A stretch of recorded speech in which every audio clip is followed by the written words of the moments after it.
ఎన్నికల సమయంలో పార్టీ గెలుపు కోసం కష్టపడి పనిచేసిన కార్యకర్తలకు అండగా ఉంటానని రాష్ట్ర సమాచార మరియు గృహ నిర్మాణ శాఖ మంత్రి కొలుసు పార్థసారథి అన్నారు.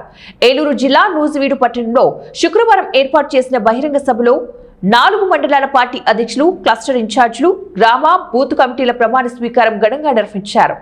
వివిధ కమిటీల అధ్యక్షులు, సభ్యులతో మంత్రి స్వయంగా ప్రమాణ స్వీకారం చేయించారు. ఈ సందర్భంగా ఆయన మాట్లాడుతూ నూజివీడు అభివృద్ధికి కట్టుబడి పనిచేస్తానని, దీనికోసం నూజివీడును పారిశ్రామికంగా అభివృద్ధి చేస్తానని, ప్రజలకు ఇచ్చిన మాటకు కట్టుబడి ఉన్నానని తెలిపిన మంత్రి కొలుసు పార్థసారథి అందుకోసం పార్టీ నేతలు, అధికారులు శక్తివంచన లేకుండా కృషి చేయాలని సూచించారు. ఇదిలా ఉండగా మరోపక్కన పార్థసారథి వైసీపీకి అనుకూలంగా ఉన్నారని, తమ పార్టీలో పనిచేస్తున్న కార్యకర్తలను పట్టించుకోవట్లేదని అసత్య ప్రచారం చేస్తున్నారు. దీనిని కార్యకర్తలు గమనించి నేరుగా తమతో మాట్లాడాలి, ఇలాంటి అసత్య ప్రచారాలు నమ్మవద్దని మంత్రి కొలుసు పార్థసారథి కోరారు.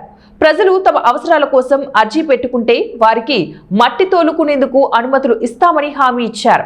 ఈ విషయంలో ఎలాంటి అపోహలకు తావులేదన్నారు. ఈ కార్యక్రమంలో నియోజకవర్గం కూటమి నేతలు, కార్యకర్తలు పాల్గొన్నారు.